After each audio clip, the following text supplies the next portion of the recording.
This week we have a movie, first of its kind that we're doing for the show. On the show, that's right. Yes, a subbed movie.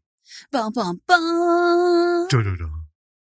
We had to because we saw it just to watch it because we came across it and we're like, that has to be seen. It's marvelous. And we loved it. Yeah. And we referenced it. In a past episode, yes. Yes. And we thought, we can do this because not a lot of dialogue. No. It's mostly visual. So that worked out really good. Plus, we already knew what was happening. That's true. But hey, maybe in the future, some sub movies that we have enjoyed. Yeah. That we've already seen. There are several on our list of good movies. Yeah. We could probably do those. Absolutely. Yeah. We could.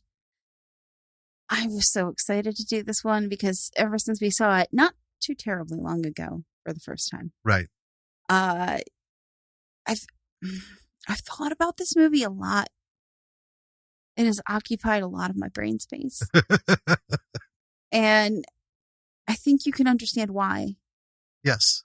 It's well, we talked about it a lot. Yeah. As well. Yeah. So, doing this kind of felt like getting it out of my brain and into the world where it needs to be instead of, me periodically it being like, oh yeah, then there was that scene. Oh yeah. Hey, my brain's like, hey, Danny, have you thought about R100? Well, we don't know. What'd you do? I didn't say it. I kind of said it. Have you thought about this movie lately? Sure. How many times today have you thought about this movie? Me? My brain. Your brain. Okay. How many times today, though, Jim, have you thought about this movie? A lot. Yeah, I bet. Not just because I edited the episode and we're doing this, but I don't think I've not ever stopped thinking about it. Yeah. This movie will change your life. Maybe not for the better. I think it will. I think it is just splendid and well worth it. It deserves some attention.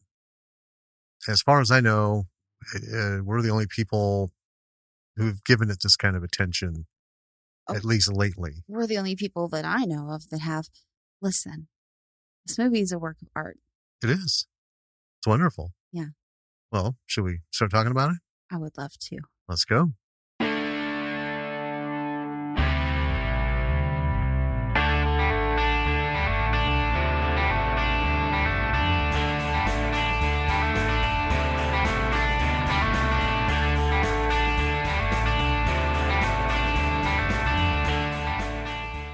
Hey there, B-Siders.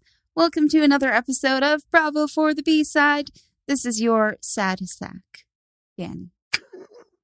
Oh my God. And this is still just Jim. Just Jim. Just Jim. I'm going to start calling you that in everyday life. Just be like, hey, just Jim.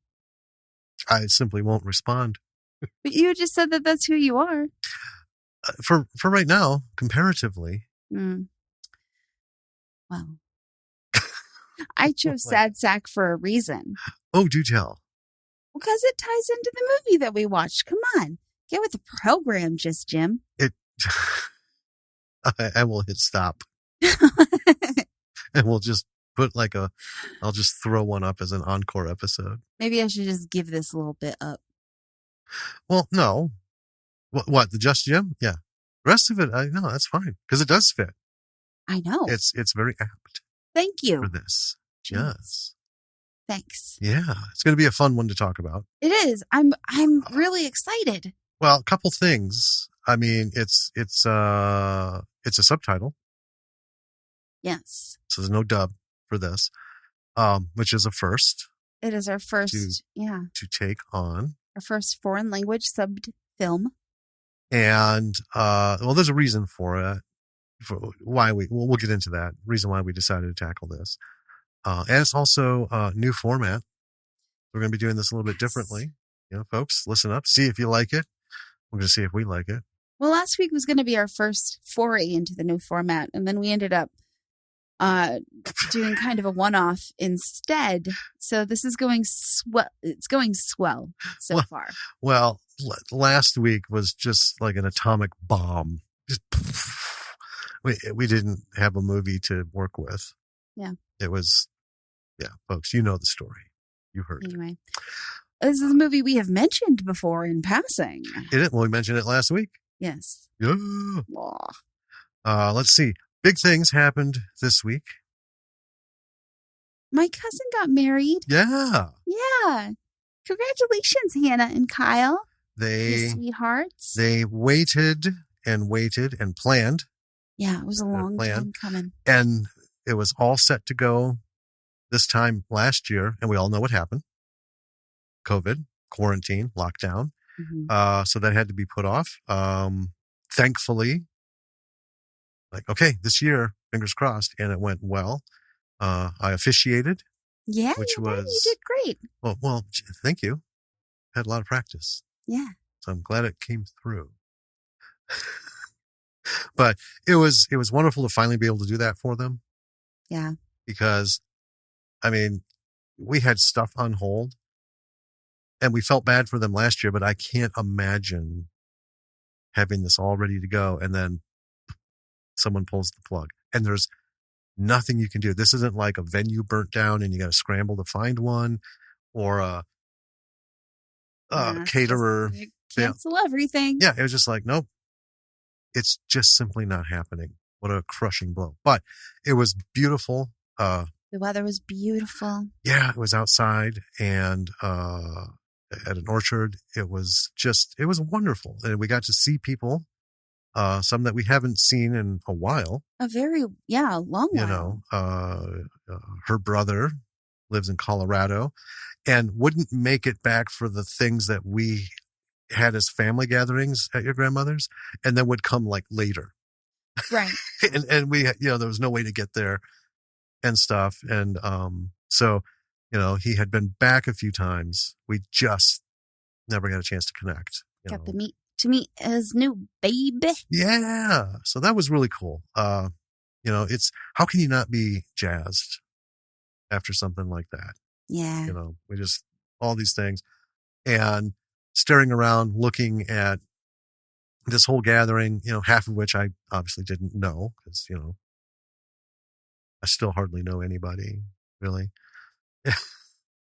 But just seeing how the family's grown in, the last, 9-10 years, it's just great. All these, we're just amazed at Lily.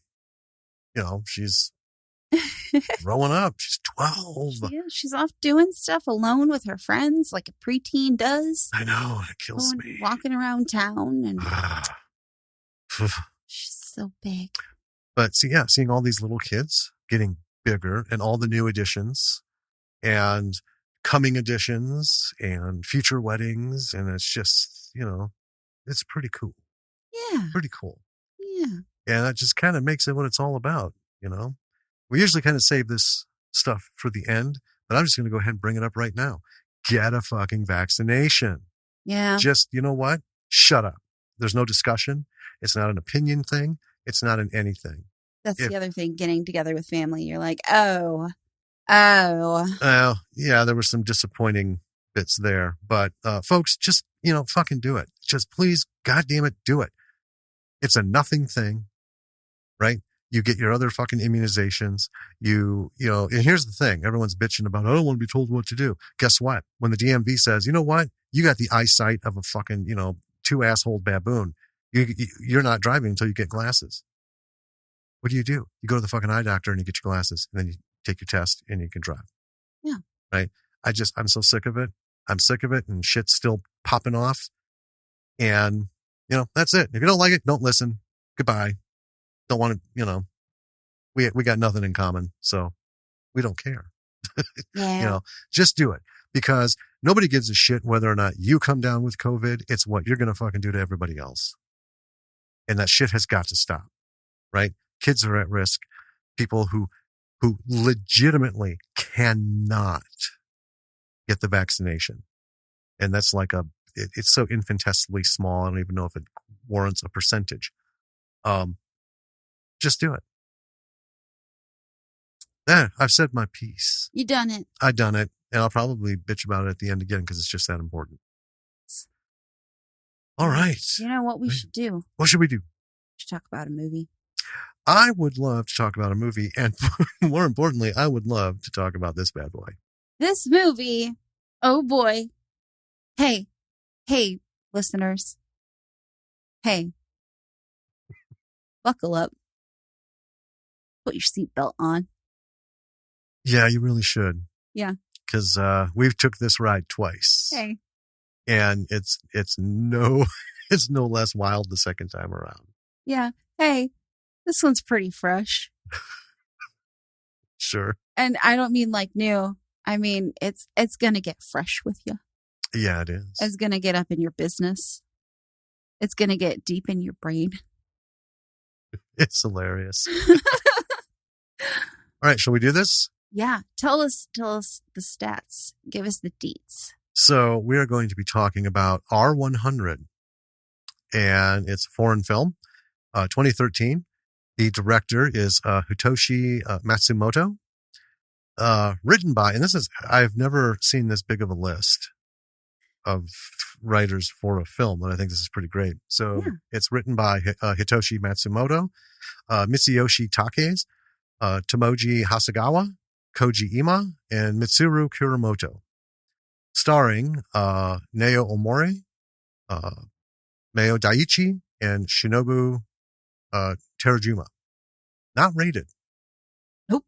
At least not here.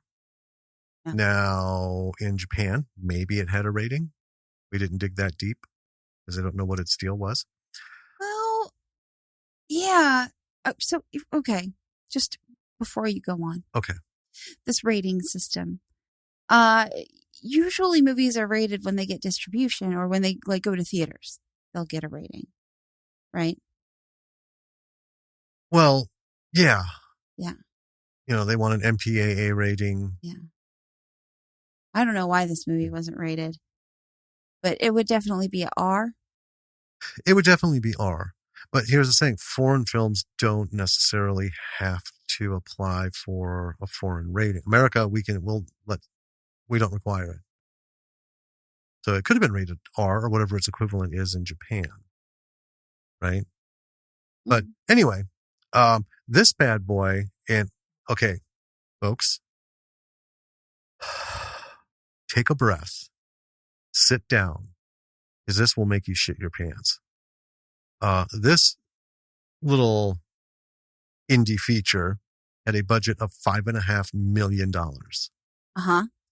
5.5 million. US dollars. US dollars. And we double checked to make sure this wasn't like 5.5 million yen. Uh-huh. It was converted and it was $5.5 million. Unbelievable. It shows though. Oh yeah, this movie, it's hugely. Yeah. It's just a bit of a shocker. Quality rating. For these little things, mm-hmm. Right? I mean, Bubba Hotep, I think was the last one we had that railed in. No, that wasn't even that much. I feel like we need to go look at Hitoshi Matsumoto's other films. And see what they were all about. See what kind of money and stuff. Yeah. Well, I mean, we certainly could. It's just there's a. Because he might have some Ed Wood energy. He might. But at that kind of dollar, Ed Wood, I don't think he spent that much money on film his entire life if you adjusted for inflation. Right? If you put them all together. Yeah, but he certainly borrowed that much in, we'll say air quote, borrowed studio equipment and props. And that doesn't count though. That's not you don't fill out your budget sheet and line item stolen camera, stolen octopus, and in parentheses, forgot the motor, all that stuff. Anyway, the plot log line of this bad boy is: a man in search of joy hires a bondage club to have dominatrices surprise him at random times. Yep. Uh-huh. And you know what? That wraps it around and pins it together neatly. That is exactly what this is about. What else happens is a surprise for everyone. Well, you think you've got a handle on the rails for this film, and then it takes you right off of them. We were not prepared the first time. Ooh. Right? And going back in the second time, you still can't prepare for it. I was trying to, and I was like, oh boy, oh, yep, here we go. Yeah, okay. Oh, man. So, this was the first Japanese film to qualify for a MAT award. And here's the thing, $5.5 million. Its worldwide gross, and these are from US and Canada, $24,956. So that would put this firmly in the bucket of 0.0% return. It's a big old flop. Yeah. That's what it is. Yeah. And I don't understand. Something wasn't done right. Or maybe in 2013, they just weren't ready for this, because this is 8 years ago. Maybe this was just too mind-blowing. It only opened in 10 theaters, and at any one point, it only was at 11 max. Right? Yeah. And it was 2.4 weeks average run per theater. Yeah. It did later get some distribution. I mean, this thing won, according to IMDb, at least 5 awards in different film festivals around the world. Yeah, those aren't moneymakers. No. Film festivals, a couple days. But it got a big name for distro, which is right at the top of my notes. Well, maybe, but that's home. Yeah. And streaming and stuff. So, yeah. Anyway, let's start talking about this fucking wild ride of a movie. Yeah. That it was, and as you know, folks, last week we did mention it as an example of slow burns and things that are foreign, and how we didn't need a lot of backstory and stuff because of just the terrifically null factor of last week's movie. We brought this up, and then we kind of talked about it since. We're like, we could do it with our new format, which I want to touch on real quickly before I jump into my notes. Oh, please do. Our new format.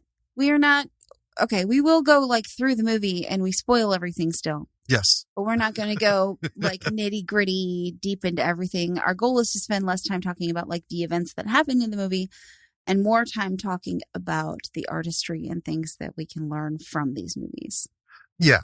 Yeah. So, we'll still go through the flow of the movie, and we'll stop on some points and, just kind of set a mark, and we'll probably talk about those points a little bit. Yeah. As we do it. But, like I said, we'll see how it goes. We'll see if we like it. We'll see if you like it. If you hate it, let us know. If you like it, let us know. Yeah. If you're ambivalent, let us know if you can find the energy. Sure. All right. Are you ready? Yeah. Let's talk about R100. So, first off, as the opening kind of, titles and sequences are coming up. Yeah. This movie is distributed by Warner Brothers.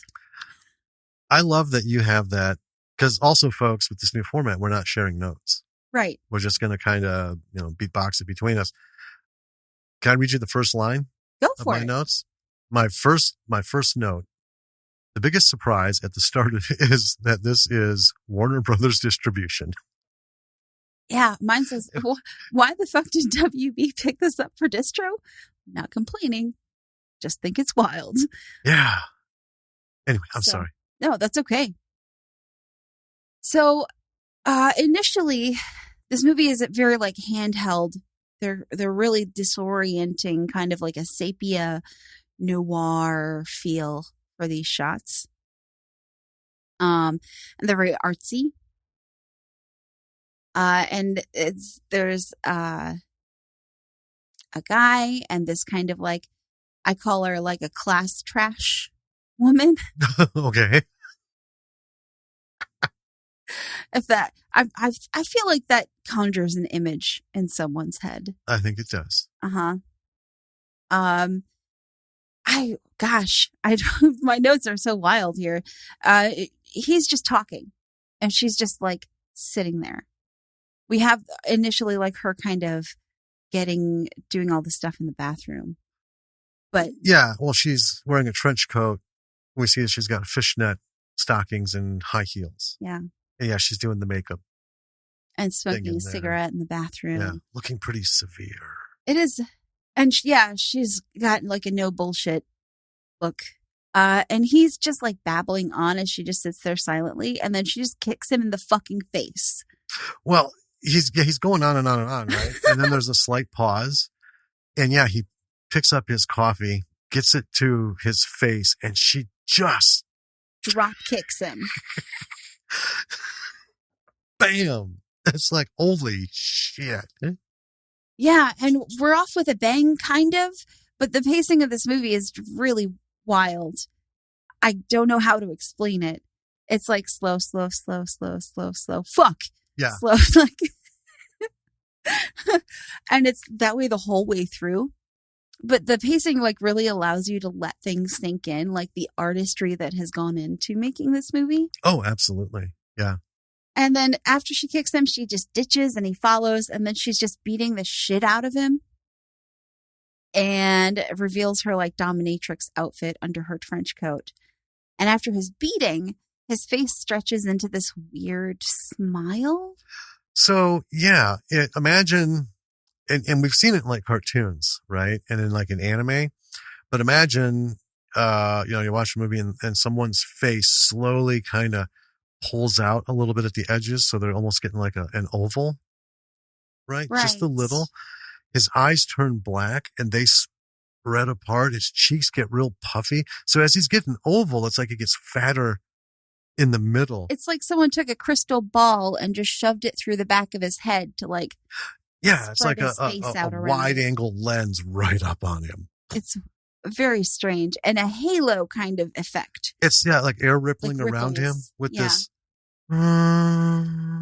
sound. So throughout the movie, I call it the halo thing. Right. I call it the face and sound thing. And this is, signifying that whatever it is he's experiencing is intense, right? Mm-hmm. And it's thematic throughout the movie and it's goofy, but it does kind of end up cluing us into like what gets this guy off, right? Mm-hmm. And we learn about his deal with the bondage club and the like outrageous terms of it. Basically, they can just do whatever they want to him for a year and he can't get out of the deal once he makes it. And they make this super clear. But we don't know why he's doing this. Right. Well, yeah, it's a flashback scene. Yeah. So we see him walking into the place, talking to the guy and stuff. Yeah. Here's the thing. So, and then the guy behind the desk is like, there's basic rules, no touching, no violence, right? Yeah. All this and that. But here's what I love. They're having this conversation at this desk, which is a huge desk, by the way. And then we cut to the guy and this Dominatrix club leader on a carousel. Yeah. Just at first, they're just going around, right? Mm-hmm. You don't see what is outside. We're, outside looking into the carousel.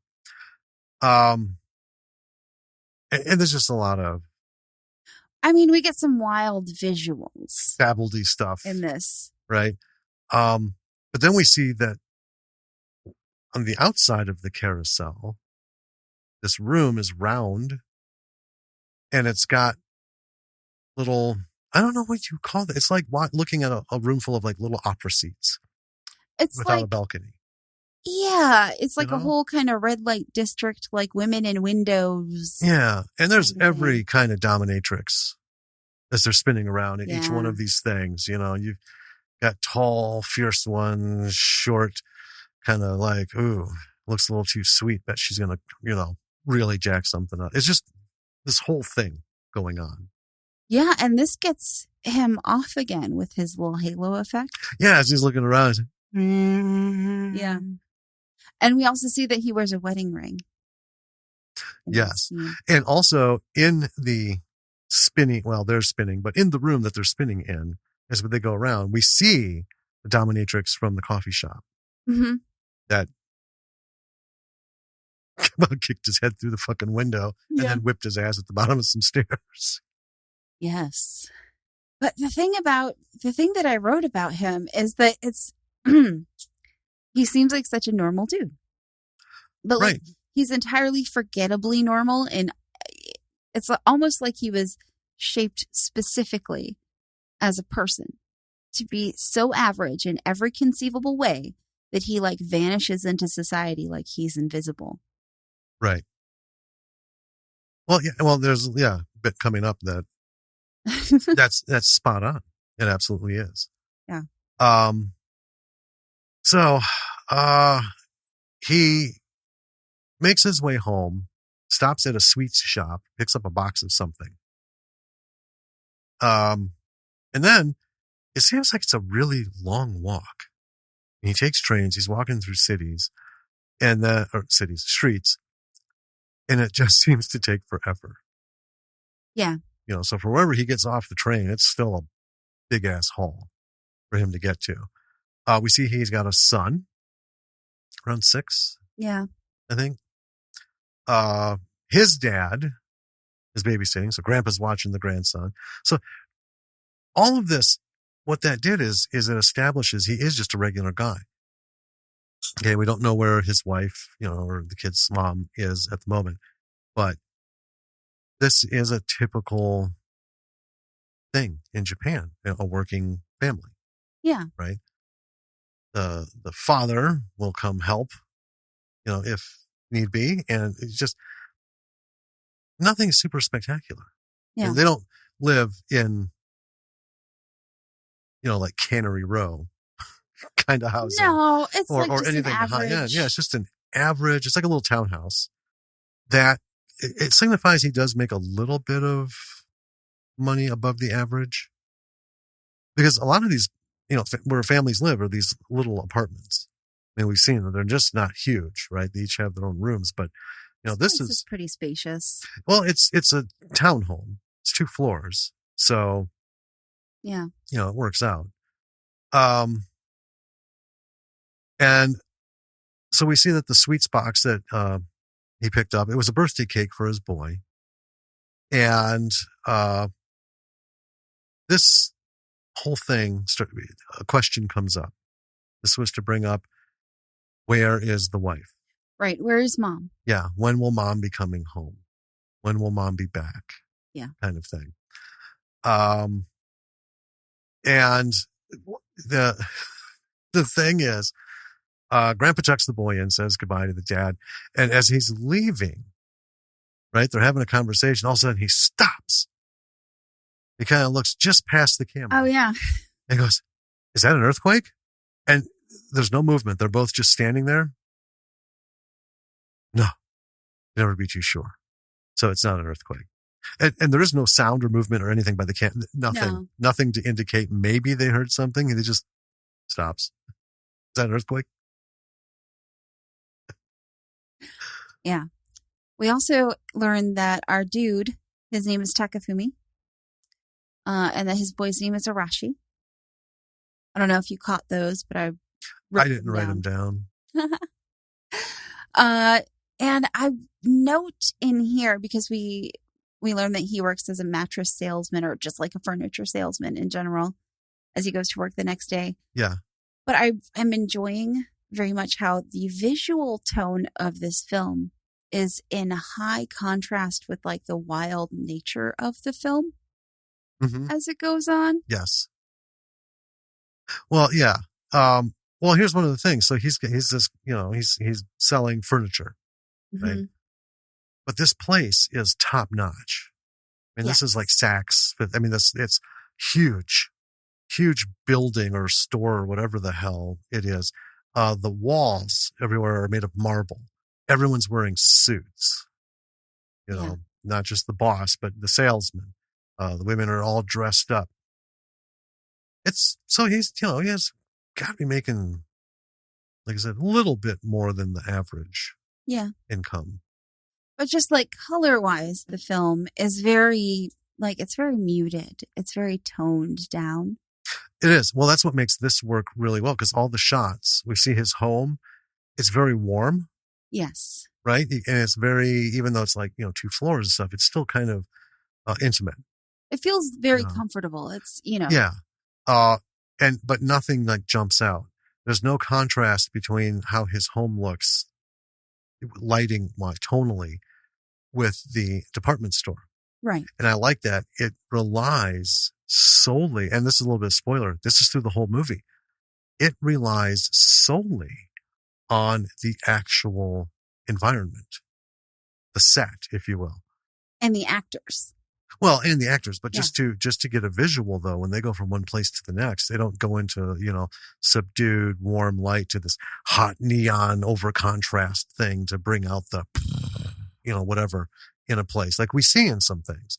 A lot of times, a lot of movies will introduce like a dance club just because they want to introduce a person or an aspect that has that high energy, weird, either it's retro or neon one-off kind of thing. Has nothing to do with the movie, but they need that because that whole ambiance surrounds that character and gives, us a message visually.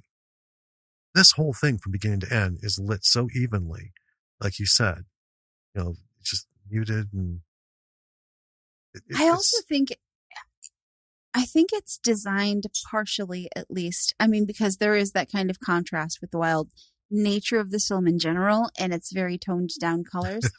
But I also think that it is done that way to make us sort of sympathize with Takafumi.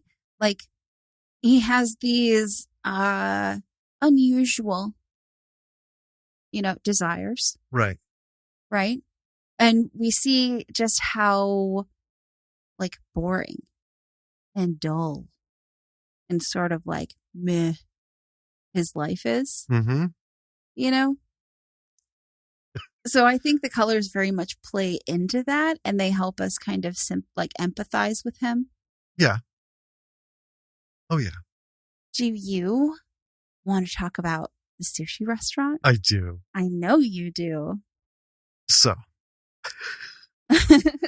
on his way home from his gig as a furniture salesman, he stops at a sushi shop, orders himself up some sushi and a beer. So the chef, and I love when they put sushi chefs in a movie. So I don't like sushi, but I love watching them, even if it's just a cinematic portrayal, working with it. So he makes a bit of sushi, sets it down, and then all of a sudden, bam, a dominatrix appears. She slams her hand down, smashing the sushi, and it's just glaring at him. She lifts her hand up, and it's just, it's a mess. He picks it up and he eats it. There's a couple at the end of the counter, the only other people in here, and they just look fucking perplexed. So the chef sets another one down, and the dominatrix smashes that one. And he eats it. Repeat. Chef looks perplexed. Repeat. This goes on and on. Repeat. The couple in Chef, they're just like gobsmacked. They start to get uncomfortable. And don't know what to do. Like get up and leave, turn away. They're just all like,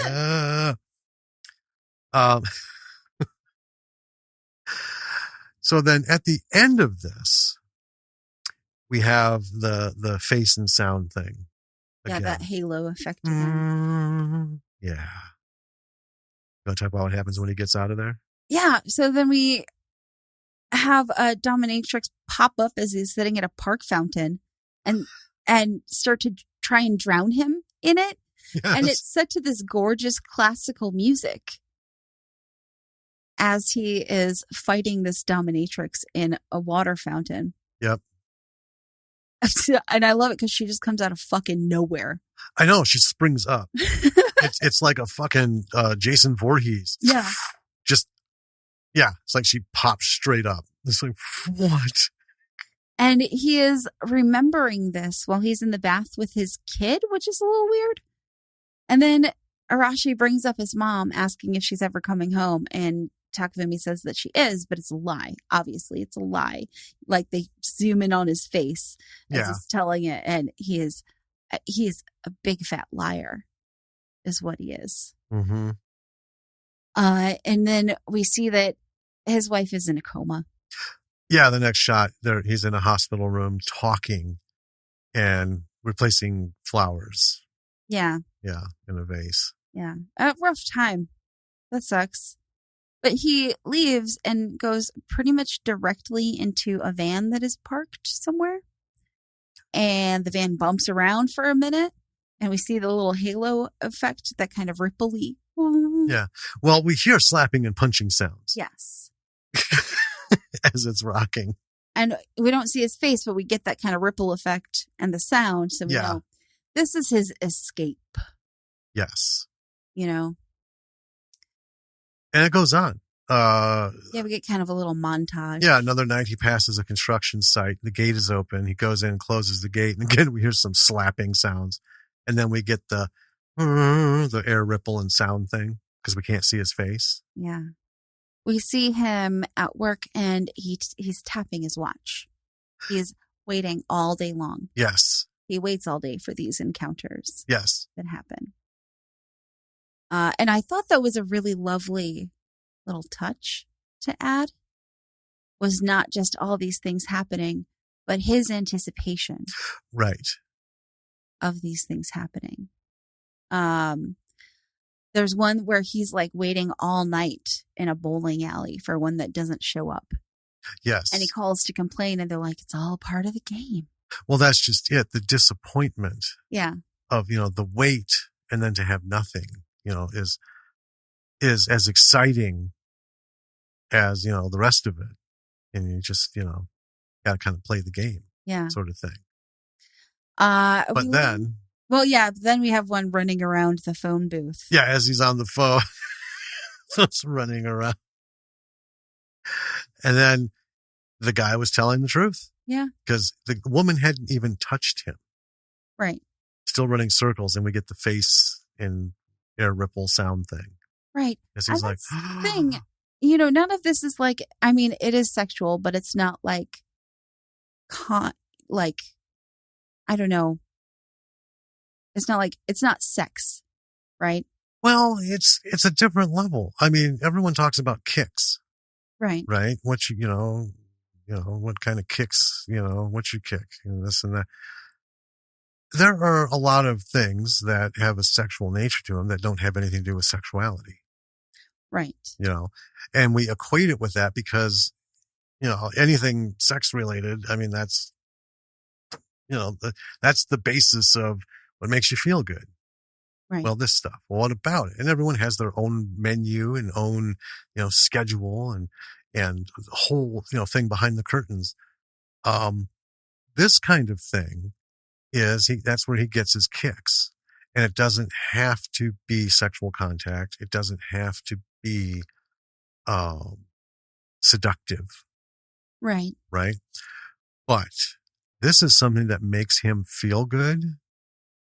It makes him not think about his sort of currently pretty miserable. Well, it's an escape. Yeah. It's an escape. And I mean, we can get more into this at the end, but one of the things I liked about this was watching this. I know there's still a large portion of the Japanese population who would find this movie uncomfortable because it is just, you just don't discuss this in the open.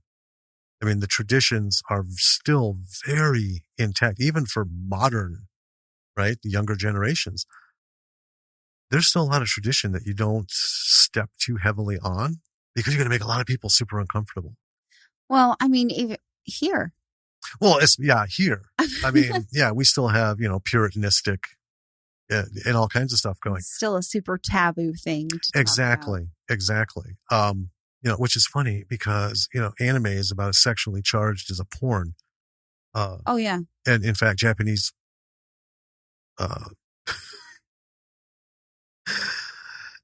animated dirty films lead the world. Oh, yeah. Yeah, hentai is everywhere. Anyway, so when you see that with the woman running around, by this point you get, and that was where the tapping came in. That was perfect timing.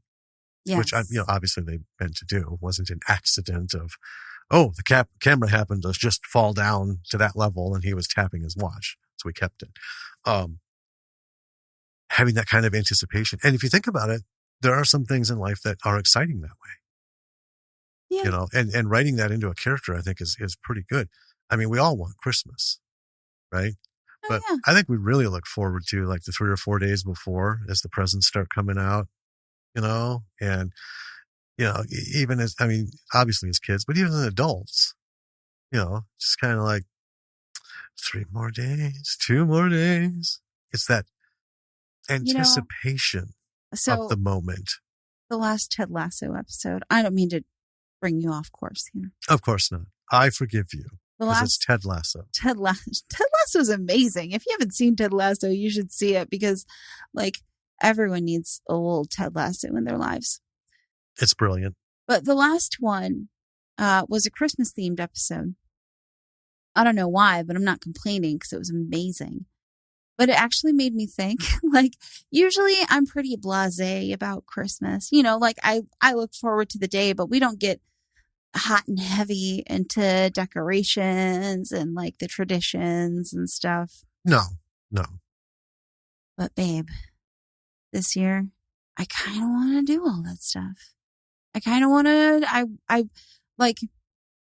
maybe I'm just so desperate to celebrate a thing that is a normal thing.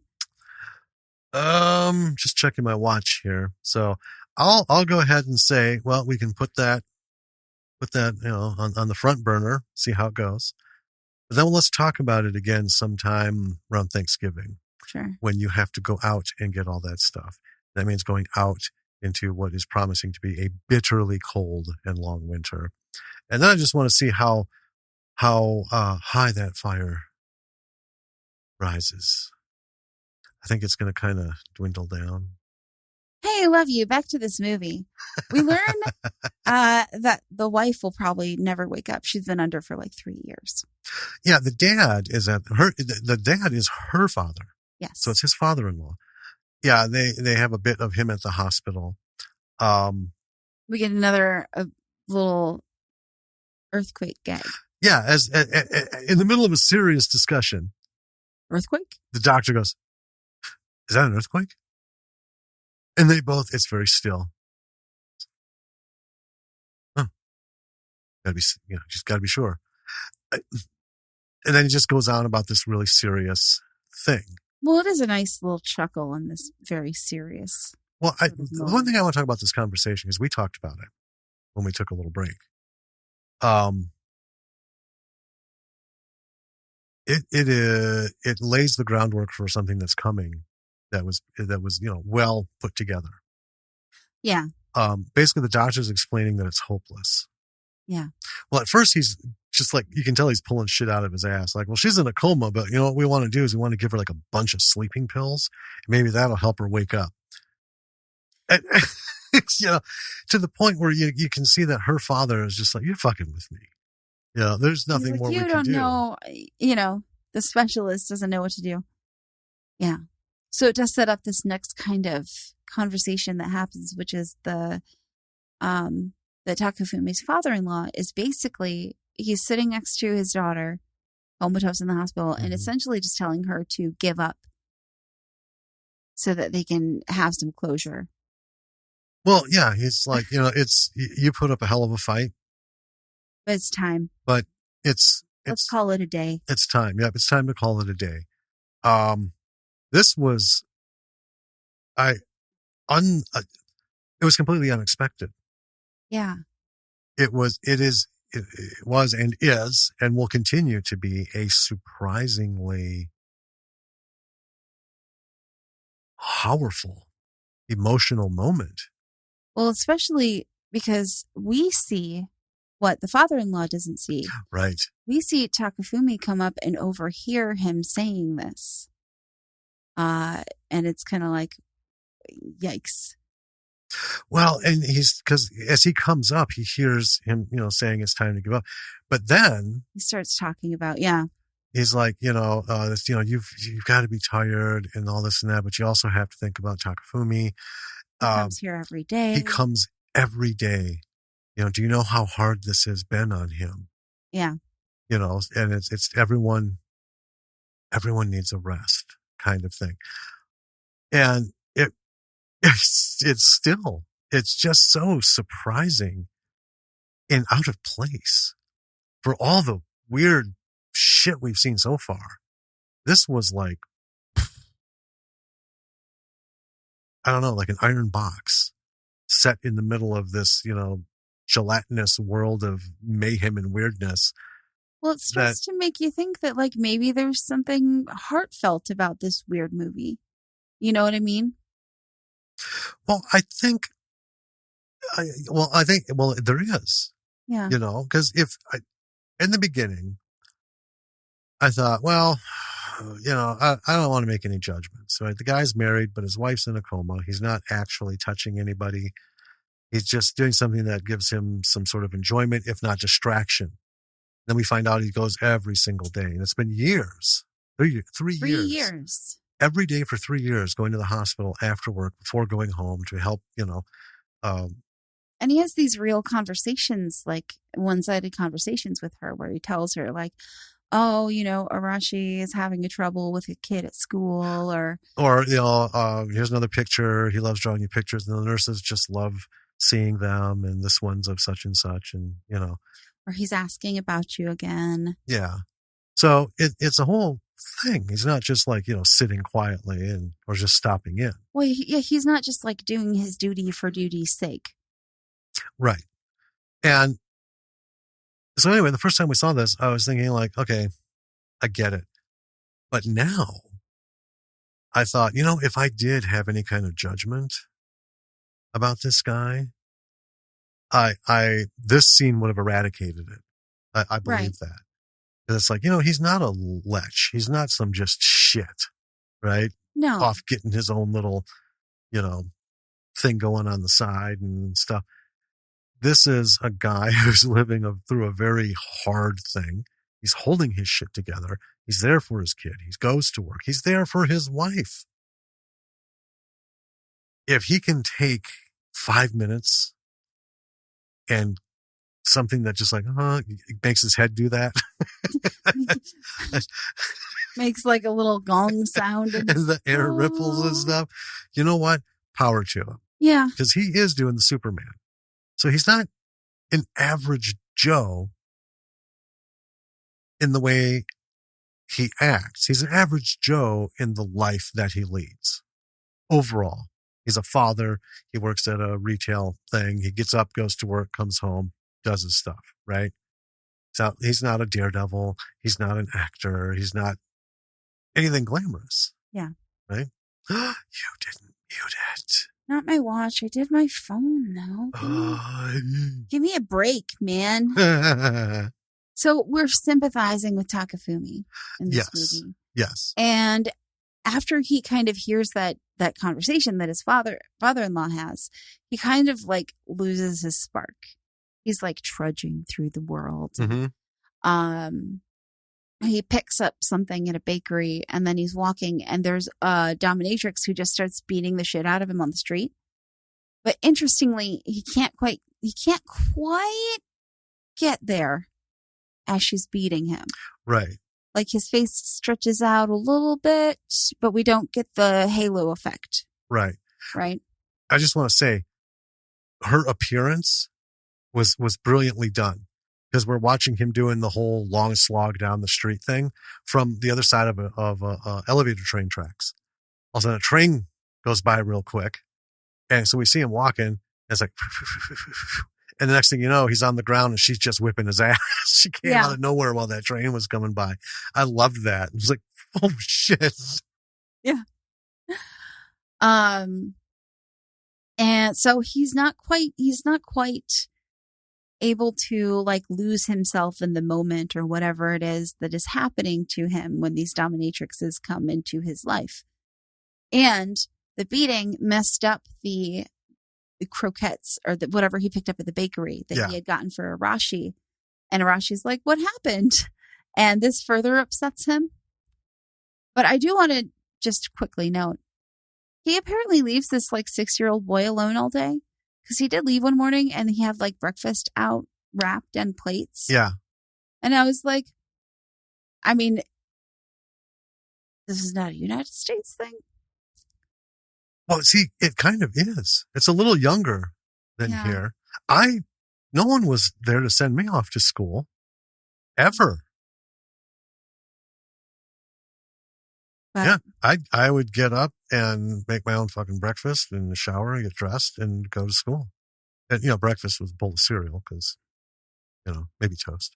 But anyway, yeah. When I was his age and all the way through, not, looked upon, but it's kind of a thing there. Think of all the shows that we've seen in movies where all these high school or middle school age kids, usually girls, fucking on their own as if there's no parent involved anywhere. Yeah. So anyway. That was just a minor note. But he does kind of have this little like breakdown moment where he like, Arashi's like, hey, these donuts are all fucked up, Dad. And Takafumi like starts crying and hugs him and he's like, I'll put things back right. And Arashi's kind of like, okay. Yeah. Sure. Yeah. And the next day he's at work. He goes to the bathroom, taking a piss, and there's a page for him to go to the bedding department. Right? Or somebody. Oh, no, it is him. It is him. Yeah. And then all of a sudden a dominatrix pops out of the stall. And he's pissed off that she's at his place of work. And she just starts whipping him. And you kind of guess what goes from there. He's like, son, this is my place of work. She's just fucking letting loose on him. And then his face starts to change to do the thing. And then all of a sudden a guy walks out of a stall. Yeah. Like, with his head down, like, I don't want to be here. I don't want to be here. I don't want to be here. I don't want to be here. But, he's like, I'm done shitting, so I got to get back to work. So, yeah, does this whole thing and walks out with his face down. And then, do you want to do this bit or the? Well, I want to say before we get to that. Okay. This is where we get the title credit 40 minutes into the movie. Yeah, that's what I was gonna. Yeah. So the whole bathroom scene stops, freezes. Yeah. And then we get R100. Yeah. Apparently, this was just the appetizer for the film. This was just the intro. And then we see 3 men we've never seen before in suits sitting on benches in a hallway. And there's the kind of older gentleman, like 50s and up. And then we have a younger man and a woman who are standing there. She's got like a clipboard or something and looking at it. And they're all just staring at the floor. And they look fucking exhausted. That's what they do. The 3 suits look exhausted for some reason. Like they've had it. And it's a long fucking moment of silence. Nothing said. And there's a loud buzzer. And they all get back up, walk across the screen, and go into a room. And that's it. And then we get a shot of like leader film. Right? Oh, yeah. And, folks, if you don't know what that is, it's like in the old times when they would line up projectors, they would just get them threaded. And when they would start it, you would see all this like scrap film. It's all that weird shit scratched up and, different things. That's leader film. That's just literally scrap film. It's just spacer. Yeah, that they put at the beginning of a movie so that it can thread through the projector. Mm-hmm. And sometimes they don't get it all the way through. You'll see some of it before the movie starts.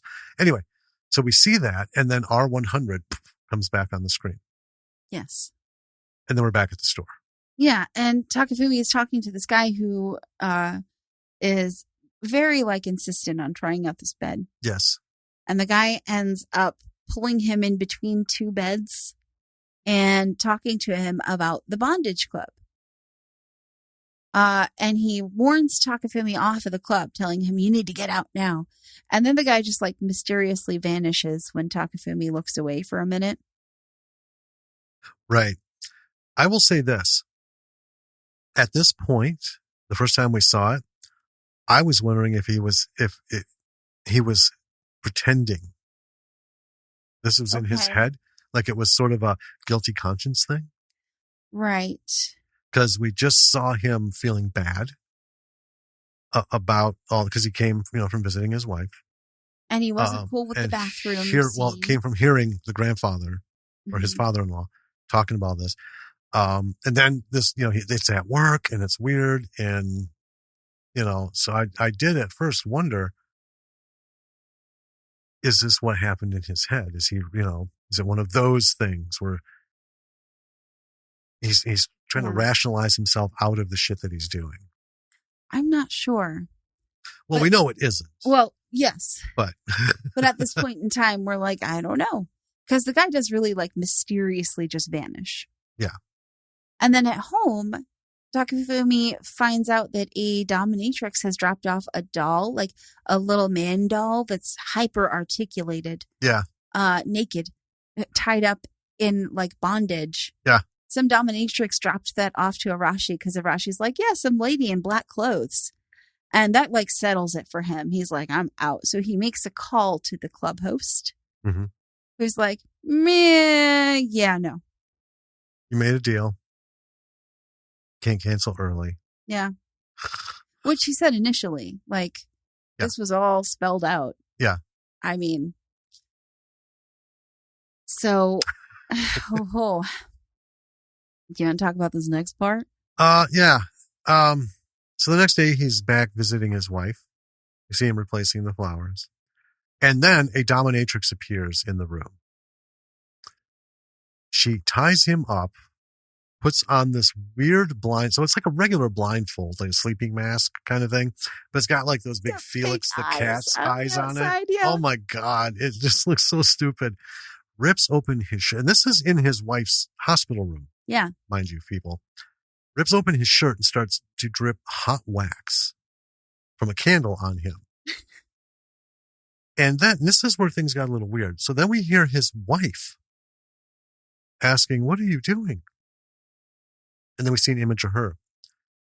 And then all of a sudden the blindfold is ripped off. He's looking. His wife is still in bed in a coma. So the dominatrix is mimicking the wife's voice. And we learn that she is the queen of voices. Yes. And then we get the face and sound thing again. Yeah, that halo effect. Yeah, that. He's back. Yeah. Back on track. But then we get more of that leader film, and then we get R100, and then we have the three men in suits coming out of a room. Sitting on the bench. They start to smoke. The younger man and woman are there. And the three guys look just fucking exhausted again. Yes. And one guy asks, those earthquakes or false alarms, are they some kind of subplot? And then the younger guy answers, the director says they're to represent the instability of Japan or some shit. Well, like they're representative of what life is like in Japan. Okay, something like that. Yeah. So, and then they cut to this very old man. It makes it more realistic, I guess. Yeah, they cut to this very old man sitting in a movie theater. Yes. Right. And then that's over. We're back to the guy who's at a police station. Yeah. So Takafumi is trying to report the club to the police, but the police officer he is talking to is not very sympathetic and also raises some very salient points about the agreement that Takafumi mentioned. Yeah, like you said it was okay for them to do this stuff to you. You signed a contract. No crime has been committed. What they're doing is like literally what you asked them to do. So with a very heavy flavor of you fucking pervert. Oh yeah, there's a lot of And then Cop is not about it. There's another just slipped into this conversation. Another earthquake. Yeah. The cop is. Is that an earthquake? Oh. Yeah. Gotta be sure. So he goes home and Arashi's asleep, tucks him in. Yeah. And he goes into his room and he has got a surprise session with the Queen of Voices again. Yeah. And as he's tied up and blindfolded, he hears his son say, "Daddy, why is this woman hitting you? Who is this lady?" Mm-hmm. And he's like, "I know it's you, Queen of Voices." And she takes off his blindfold and it is not her. Nope. It is his kid. And then standing there in his underwear. Yeah. And then here's what I find extremely unsettling. Oh, this next shot? Yeah. Yeah. So he's blindfolded again. And then his son is bondage tied up, blindfolded, and hanging from the ceiling from his ropes. So just dangling there. Yeah. Not hanging, but right. So let suspended. Me just, yeah. Because when I wrote this down in my notes, I kept thinking, I got to remember to explain this because they didn't hang the fucking kid. Right. Right. But the way he's suspended from the ceiling. Even as I'm writing it, I'm looking at it going, okay, I got to flesh that out. So anyway, yeah, the kid is in his underwear. He's got a ball gag. Yep. Right. He's got a blindfold. His hands are tied behind his back. And then he's hanging like from his arms, like imagine him wearing a harness. Right. And then being, hung like from the middle of his back. So he's hanging at an angle, like a 45-degree angle, and just motionless, sitting there. And I've got to say, just for me, the first time we saw that was shocking. That was a giant, what the fuck am I looking? Shocking. Yeah. Is this right? Am I seeing this right? Holy shit. Like, whoa, they're bringing the kit for real. Yeah. So they got the guy in the foreground. They got the dominatrix and the sun is like in the background, like up against the wall. So imagine like, an attic space with angled roofs and stuff. Almost like an afterthought. Yeah. Enough for us to see and obviously fuck with us immensely. Yes. But beyond this, it's not commented on. Well, and he fades from the scene for the longest time. Yeah. But anyway, go ahead. So the Queen of Voices tells Takafumi that he has a surprise coming. Yes. So it is the Queen of Saliva. And she spits like she's a goddamn water fountain. It is absolutely wild. So here's the thing. It's a combination of CGI and practical effects to achieve what has to be the most outrageous spitting done by a human ever. It is phenomenal. Yeah. So together, these two queens team up and make it seem like lots of people that Takafumi knows are spitting on him with her voices and the spit.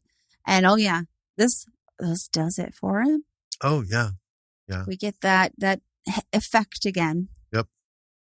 And then he's left alone with the Saliva Queen. Yeah. Why don't you? So, when she arrived with this giant ass chest. A big old case. Yeah, like the old travel, like steamer chest. So she cracks this thing open.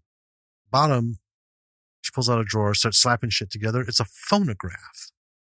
She's putting together this, like the fold out metal for the horn and everything. Starts playing some classical, not really classical, but sort of classy sounding music. And then she starts pulling all this evil looking shit out. All these tools. Yeah. And you're thinking, sweet Christ. These wild metal tools. This is about to get real. Right? Well, they're all drink making tools. Yeah. She ends up making like 7. They're all like juicing tools. Different slushy like drinks. With a blender. And food processor. And she's just got all this shit.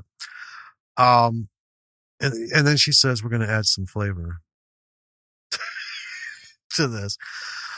All this is very strange and weird, and it makes you, want to see what comes next. But let me tell you, folks, what comes next is one of my now top 10 moments in movies ever. This, it's exactly right. We get this music. And I was going to pull it, but then the wedding and, stuff didn't have time. So anyway, starts with this great upbeat music. And then she just kind of like slides in from the side. That is the beginning of this absolutely fucking fantastic dance number. Oh my God. With her dancing around him. And it's kind of montage style. So imagine this whole giant routine, and then it's just cut up. So we're skipping from one bit to the next. The music, if you want to find it, is called Friday Night by Arabesque. There we go. It's beautiful. It fits perfectly. And so she's just doing her own thing. He can't see her, right? So she's doing this for herself. Yeah, he's blindfolded. That's the best part of this. She's all these dancing and spitting, taking a drink of one of these different ones and spitting. And it just, arguably one of the best scenes of the movie. It's amazing. At the end, she is just fucking around. She goes out. She's going for like a 60-yarder. Well, she goes out of the room and there's a railing. Yeah. Right, because they're upstairs. So it's like a landing. And she's leaning on the railing and she spits, falls short. Falls short again. And then she leans back to like, and then the fucking railing breaks. And it's sad, but it's funny. They show her fall and hit the fucking ground. It's like, yes. Oh my God. And a little blood. Yeah. And you're sitting there thinking, what the fuck just happened? Kind of like with the boy. I mean, this is like the point at which this movie, like, just wildly derails itself. This is the gateway to the weirdest. What's coming up is the weirdest shit ever. Right? So all of a sudden the phone fucking rings. Uh-huh. Right? He makes his way over, actually gets, his hands out. It's the club guy saying that he fucked up.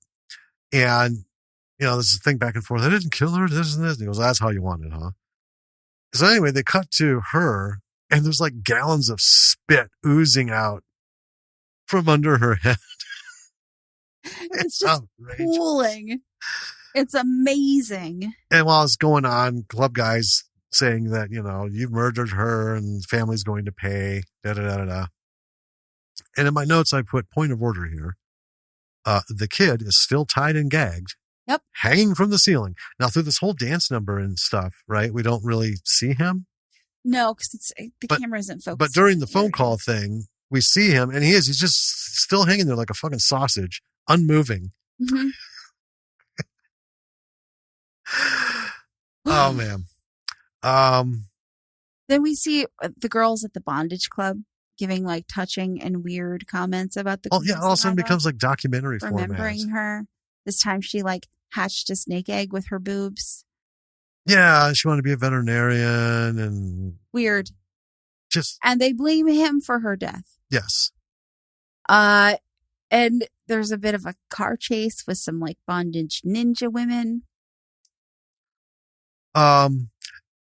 Yeah, with some great like 60s spy drama music. Oh. Yeah, it's not awesome. It's not like Secret Agent Man, but it's that kind of tone. It's amazing.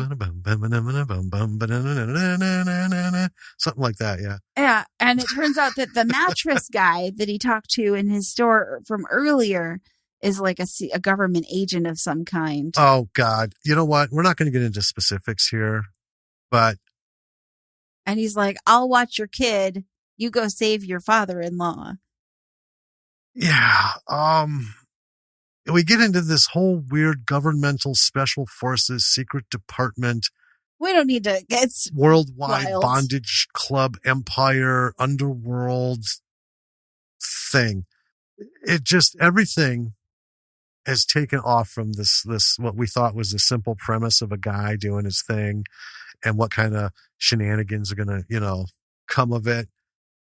It just literally incinerated all that with the rocket blast and just cast us into the stratosphere of weird shit.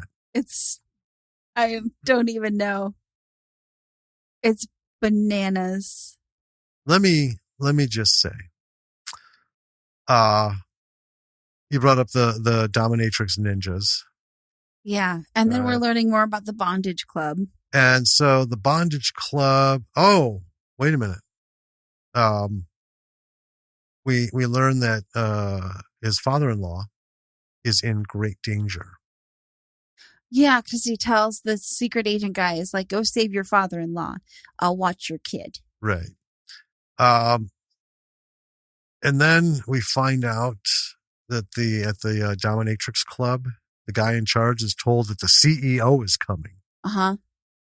And this is a whole big thing. And this is a whole thing that we just, and then just launch into. The CEO is like this 8-foot tall, gigantic blonde woman. Yeah, well, they cut back to secret agent guy and the son, who's in his underwear, and the son just like runs off. Yeah, the secret agent guy immediately, like right away, not even a minute, loses the kid. Yeah, kid runs off. And then he's like, well, I guess I lost him. And he goes to the hospital. Yeah. We see this huge Russian military aircraft land. And then, this 8-foot tall, absolute Amazonian woman just comes storming out. Yeah. Hops into a Rolls Royce, and they're off. Government guy gets to the hospital and sees. I shit you not. A woman with a giant head and unhinged jaw eating the wife. Yep. Like a snake. And underneath. Like eating her whole. Right. Well, we get a super on the bottom that says Queen of Gobbling. Yeah. I wrote, yes. Yeah. Gobbling. The Queen of Gobbling. So I want to talk about, you need to go to our podcast broadcast notes because I put some things. I saw that. Yeah. We're okay. We understand now that these people in the lobby are watching this movie along with us. We are watching a movie that they are watching. Yes. And they are a secondary movie because we're watching them react to watching this movie. Yes. So it's a movie within a movie. Because right after the whole thing of getting eaten, it just cuts like that. And then the three guys are coming out of the room. Mm-hmm. This time, not so casually. So I pulled a couple of excerpts from their conversations. Yes. And first of all, we're gonna role play these. Yeah. So, folks, there's a bit of dialogue here, and if it had been in English, we would have pulled it to play it. Right. But it's not. So we actually, you got it off the actual script. I did. Yeah.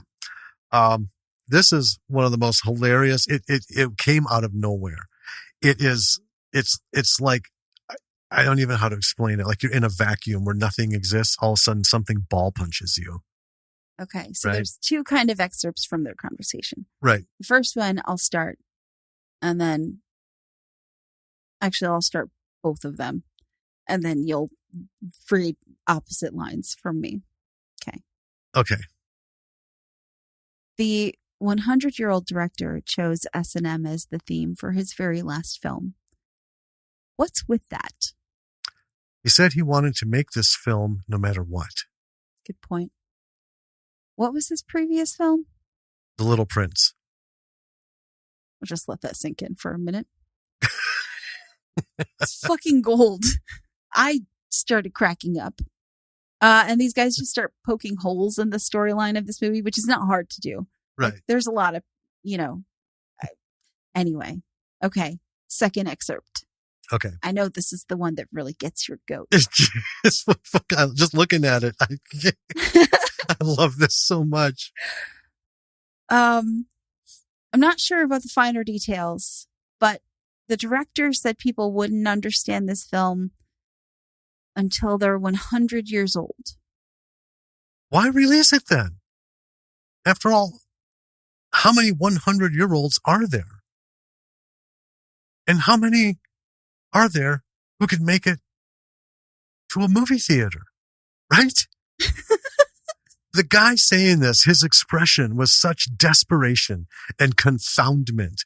It was fucking brilliant. Just for these words don't do it enough justice. But and how many of them can make it to a movie theater? Right? Right? But this was all going on and we were just kind of lightly entertained. But then he's like, how many, and it's like, after all, how many 100-year-olds are there? And all of a sudden they're just like, good point. And then he follows it up with, and how many are there who can make it to a movie theater? Right? And the other guys are just like, Good point. Good point. Good point is something they say a lot. Good point. Yes. Good point. Oh God.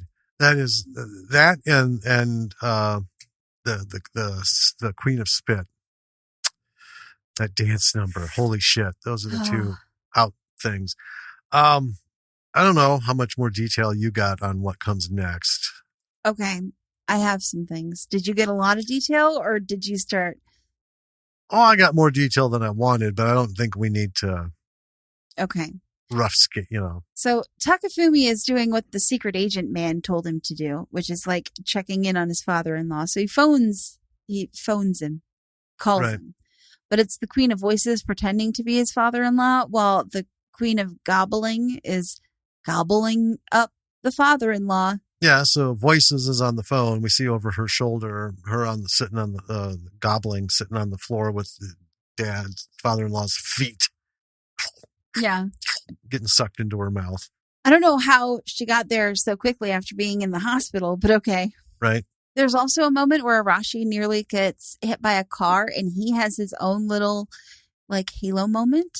Yeah, the car comes to a screeching halt in the middle of the night in the forest. They see a kid 6 years old in his underwear and a woman leans out the window and says, "You better be careful or we may just hit you." And then they speed off. And I thought, what in the fuck goes on over there that a 6-year-old kid in the middle of a forest, in the middle of the fucking night, in his underwear, is something you just drive the fuck away from? And Arashi's like, ooh. Yeah. So it's anyway. unsettling. Yeah, she says that and he does the face sound air thing. So God. We're in the final stretch of this film now. And we don't need to go through a whole thing because it's a bit. But Takafumi's in his father-in-law's house. He kills the two queens that are there. Yeah. And he ends up being surrounded by bondage ninjas, all of them armed with riding crops. Well, yeah, the CEO shows up with her army of dominatrix and ninjas. Yeah. So he's making his last stand. I guess they had a suitcase. The two queens had a suitcase full of grenades in there. Yeah. I don't know what they planned on doing with those, but it's a movie.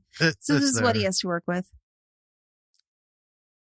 I love watching him blow up these ninjas. Jesus Christ, this is another hugely funny thing. Oh, fucking wild. This is all wire work. Yes. And we know how Japanese cinema is masterful in its use of wire work.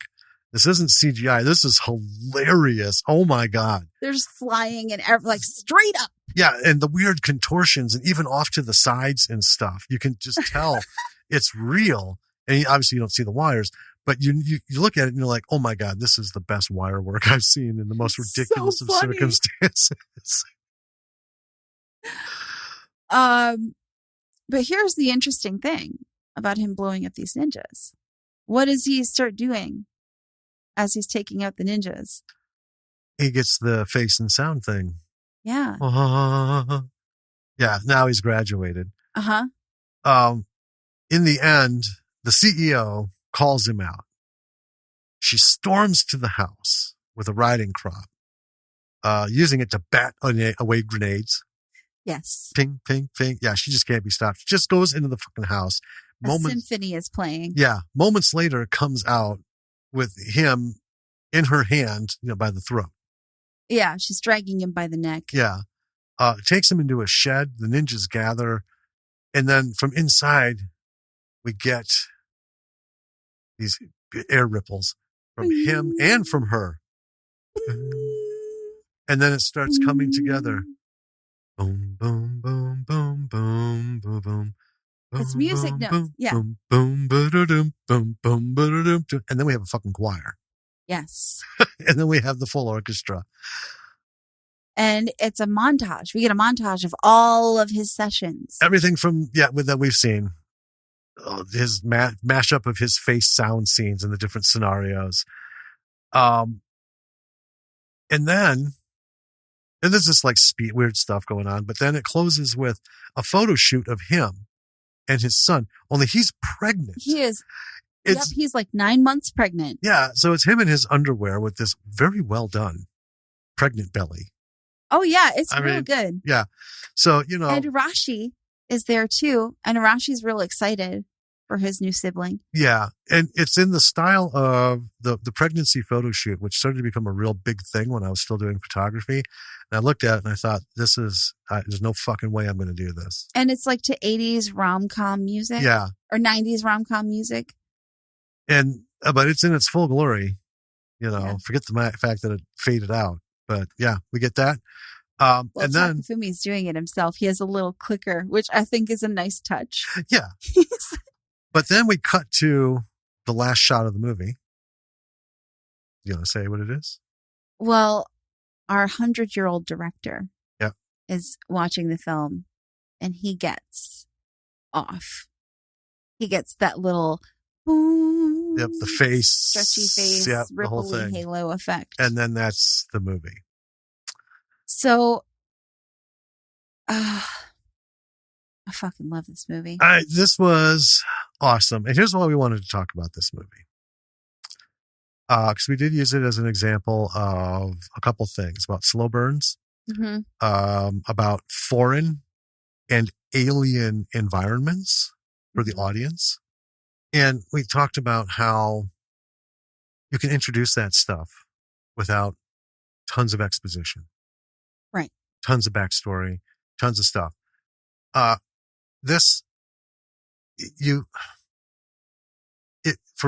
those who don't have a familiarity with Japanese culture, it's irrelevant because it's part of the whole what's going on, and it's not crafted to explain anything to anyone. No. This is why society is like this. And you just kind of go with it and it doesn't detract. Not knowing, it just makes it all that much more interesting. Yes. For us watching it. And then, like we mentioned in the beginning, when we were talking about it in last week's episode, it seemed like, we could do an episode. We've seen it. Not a lot of dialogue. And the dialogue actually doesn't play a major enough role in what's going on. No, there's not a lot of dialogue in here. No. And the most poignant dialogue was the dramatic scene with the father, which was, again, kind of out of place, but it was beautiful. Yeah. It's this little rationally beautiful piece in this weird fucking tapestry that's being woven for us, And then after that, really, it just becomes relevant. It's just a lot of weird shit. And, the CEO is coming. And the three guys, that's some other dialogue that is funny. We didn't cover it, but, there's a lot. Yeah, they're all like, they're machine gunning questions at one point. Why do they have a CEO? What's a worldwide bondage organization? And why do they have a CEO? Right. Right. And how does she know what his wife sounds like? Yeah. She's never met his wife. And they're just throwing all these things out there. And as they're doing it, you're like, yeah, I thought about that. Yeah. That crossed my mind. But, but the rest of this was just so engrossing. You don't care. But then when you think about it, you're like, yeah, how the fuck did they know what she sounds like?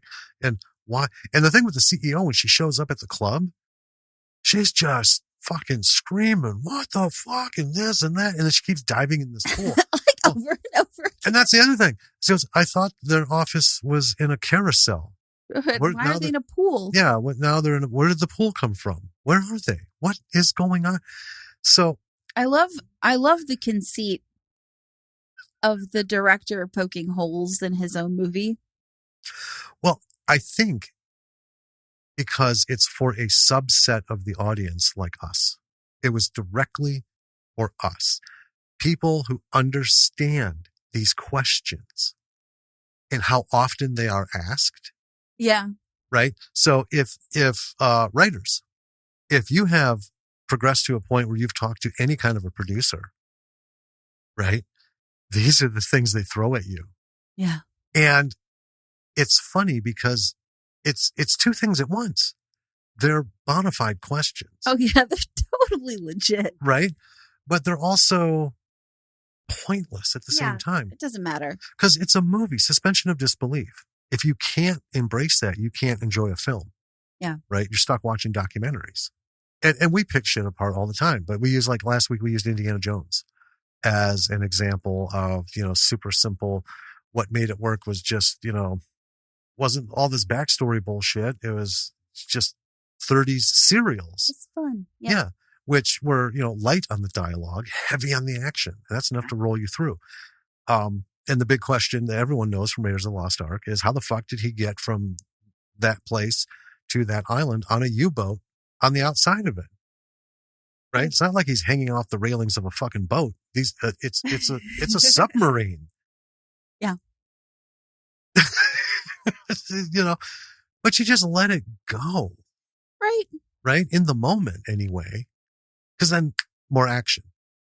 Well, here's the other thing that I kind of like that ties into that a little bit is that we talked a lot in the beginning about the real artistic kind of motivations of this film and the thematic, elements that went into it. Yeah. How, the visual tone helps us sympathize with Takafumi and, that high contrast kind of thing.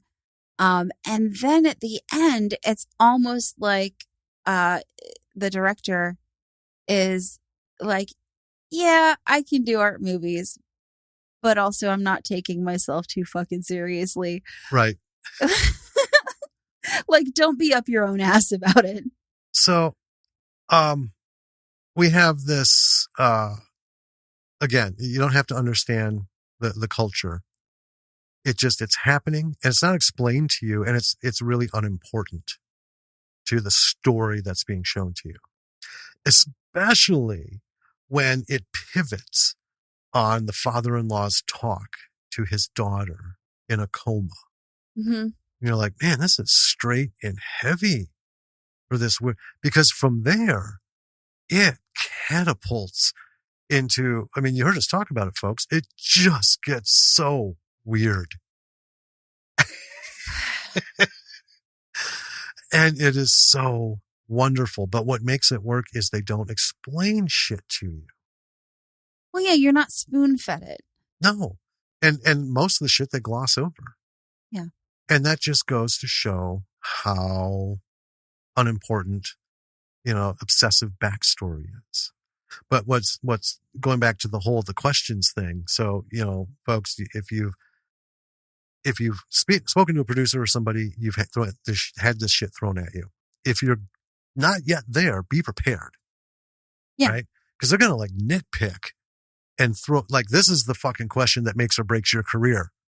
Why is this woman imitating his wife's voice?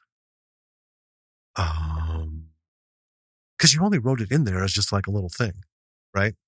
They will fucking pounce on that. And here's the thing, even if you have an answer for it, it's meaningless.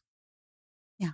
And then if you get the right person asking the question, they will tell you to come back to them when you've written that all back into the script. Well, there is, and we brought it up a long time ago, but there is a short called A Writer and Three Script Editors Walk Into a Bar. Yes.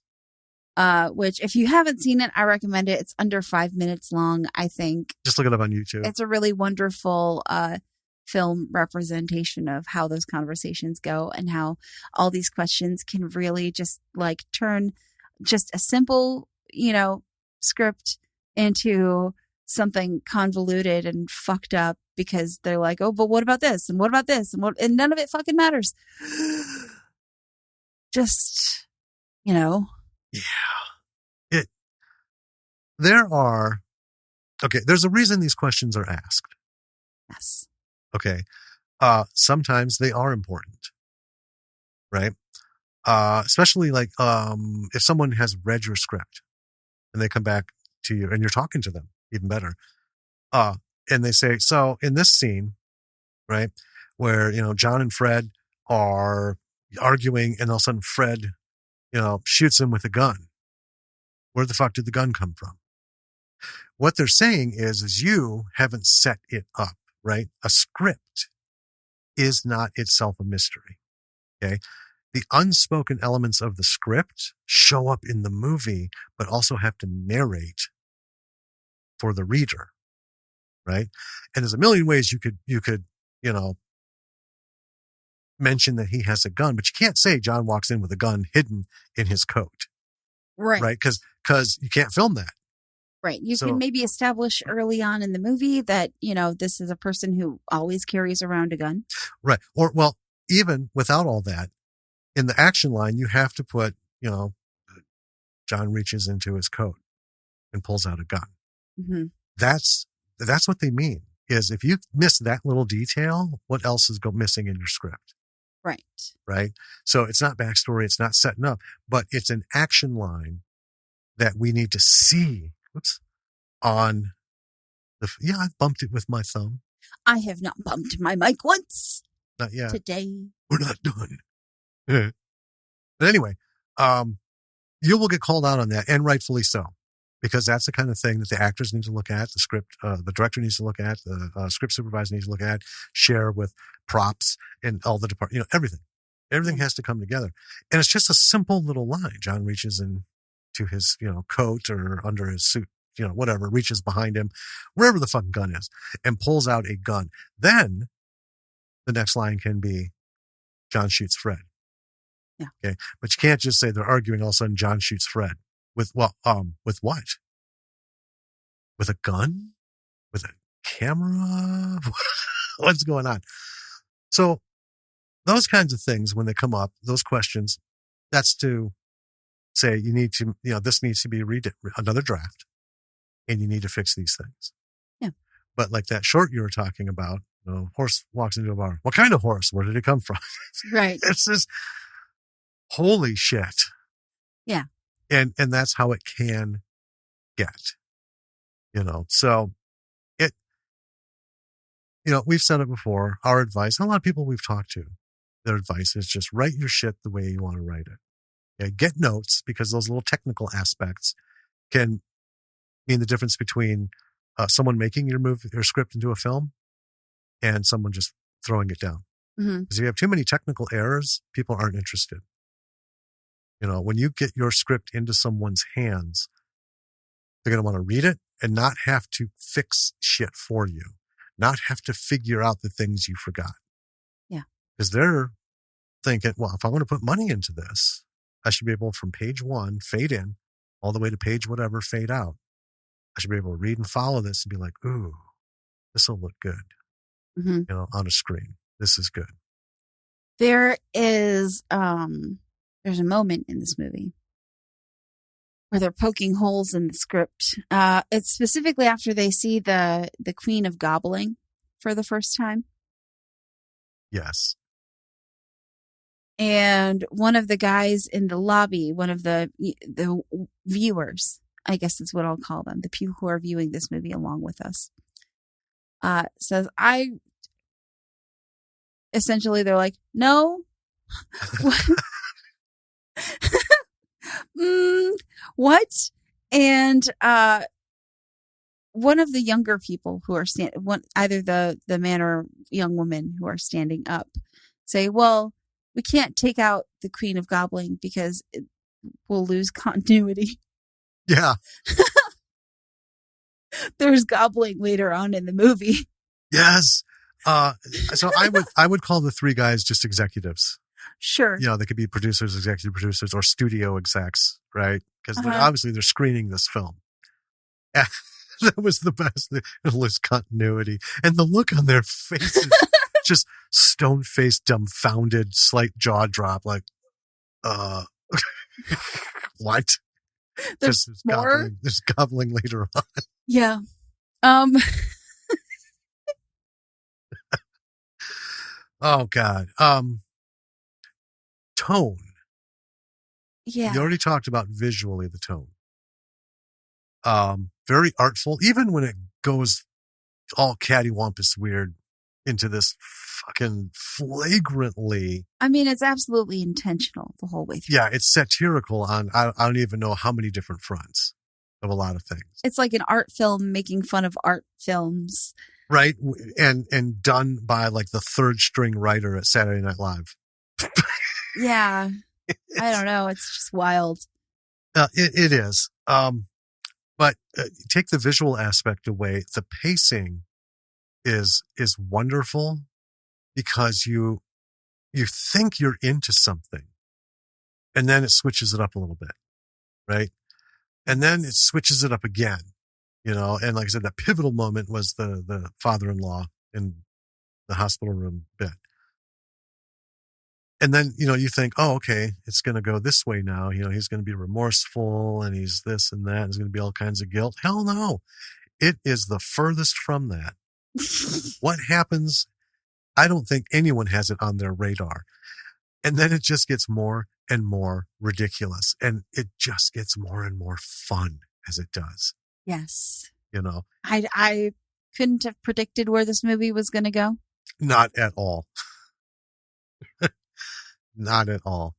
And perfect example of how you should artfully condense your log line or your plot description into something so mundane.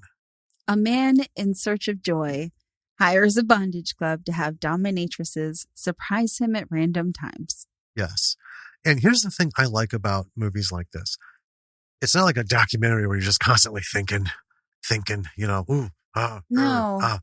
I'm absorbing stuff, or like a mystery documentary where it's like, oh, what the hell? What's this? I bet it's this. You're just going with like the moment.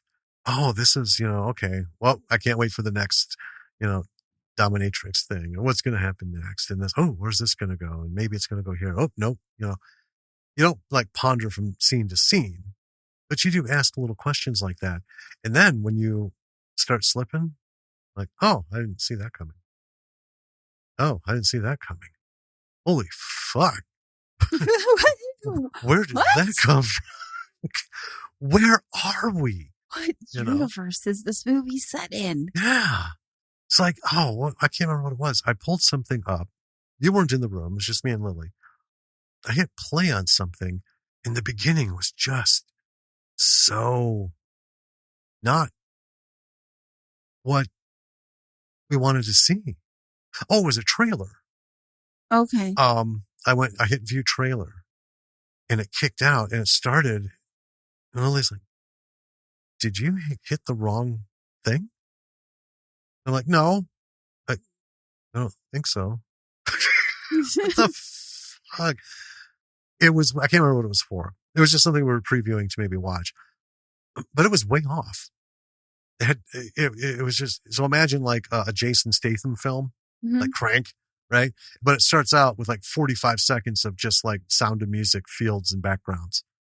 Weird. Right? Yeah. Like, what the heck? I hit stop. I'm like, no, we're on it. Whatever. Let's go past it. So that's the thing. I think if it fully explained, because the description on Tubi is a little more than what we had here. Because you pulled that off of IMDb, right? Yeah. But still, it's not enough to prepare you for this. Even the trailer for it, right, did not adequately prepare us. But I love it. I love this movie. The writing is very good. And it should be with that team of people. Yes. But clearly it's like a mashup. It starts out sort of like any kind of CW show, right? Or it's just, you can tell it's going to be a little weird, but it's going to kind of be like a drama, emotional thing. Right. Right. And then next thing you know, you're watching fucking Monty Python. Yeah. Just unhinged. You know? Yeah, but you don't feel like you were bait and switched. No. That's just it. It corkscrews from what it starts out to what it ends up being in oddly a very smooth transition. Yeah. Yeah. I mean, every moment is like, you know, like the gobbler. What? But then you just roll with it. Yeah.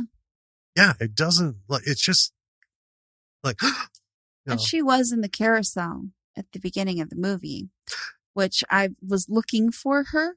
Oh, yeah. Because we'd seen this before. And I was like, I want to see her. And yep, she was there. But she doesn't have the big head. She's got a big jaw, though. She got a big square jaw. But also in the beginning with the carousel, her mouth is normal. After eating, I love this. So after eating the father-in-law, they're sitting at a table having tea, and her lips are still super stretched out. That is awesome prosthetics work. Yeah. Because when she opens her mouth to talk, it literally, you get the sense that she has this giant mouth still that's still shrinking down. And then he comes in and kills him. It's great. Yeah. As they're singing like a kindergarten song together. One of the favorite things about this is the beginning, where I didn't write it down word for word, but you get a super comes up on the screen and says, you know, this is a work of fiction. Yeah. Through the use of CGI, you know, special effects and stuff like that. And I just thought, what? Is someone going to think that there's a worldwide bondage empire that... Or a woman who eats people whole? Or like a snake? Or the spitter? I love her. God. She's my favorite one. Folks, so think of Rocky Horror Picture Show. From beginning to end, it's a great movie. But there are those pinnacle scenes that people have seen and they've cut out and put on YouTube, made music videos too, all that stuff, that have seen thousands of times, but they've only seen the movie like maybe 10 times. Right. Right. This has a couple of those kinds of scenes. That's what this is. This is like it's at the level of Rocky Horror, right? Where it should be a cult classic. There should be a huge following. We should have R100 day. You know, there's a beauty to it, even in its ridiculous moments. Yeah. And the singly most uncomfortable moment of seeing that kid in the background when your brain finally pieces together, that kid's bound and gagged and being hung from the ceiling, yeah, like a sausage. Yeah, just suspended there. Wow. You know, and that's only compounded by, Jesus Christ, that woman just ate his wife. Yeah. I want to talk for a minute. Oh, please do. About the rating of this film. Okay. This movie was not officially rated. Right. But there is there's a little conceit in the title of this film. Oh, yes. Let's not forget that. So this movie is called R100. And I really like this a lot. Like, the more I think about it, the more I like it. Because, like, everything about this movie and the way that it was done suggests to me, like, someone who definitely just wants to have fun making films and doesn't want to take themselves too seriously. Mm-hmm. Like, definitely understands, the art and theory behind cinematography. Right. 100%. Well, and understands humor. And definitely, yeah. From its very subtle to its shocking presentation. Yeah. So the reason this movie is called R100 is because of that comment. And the thing is that people wouldn't understand this movie until they're 100 years old. Yeah. So that's the rating scale, is that you have to be 100 years old to watch this movie. Yeah. It's R100. And then go back to the conversation that we role played briefly. How many 100-year-olds are there? And how many are there that can make it to a theater? Now, so we talked before, just a minute ago, about them asking these, questions, tearing this shit apart. Again, valid questions, not any more so than these. Yeah. And because you'll get that question. Creatives, no matter what level you are, if you're on the front end where you're trying to get somebody to come on board with what you've written or what you want to direct or something, that's going to be one of the top 3 questions. Who's your audience? Mm-hmm. Number 1 is why now? Before, what is it? What's that? And why you? Yeah. Why now? Why you as the director, writer, whatever? Yeah. Why are you the one who should tell this story? Yep. And who's your audience? Yeah. Those are the top 3. Be a bunch after that, but those are the top 3 you need to have answers for. Absolutely. Why now? Just seems fun. Oh, not going to get too many people on your side. Yeah. Why you?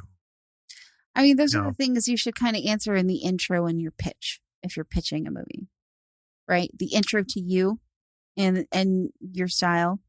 Answer that why now, why you, and who you're talking to. Yeah, well, it depends. It depends. If it's the elevator pitch, no. Elevator pitch you don't get an intro. It's strict to, the plot and the audience and why they'll love it. You got to be able to, 30 seconds, go, go, go, go.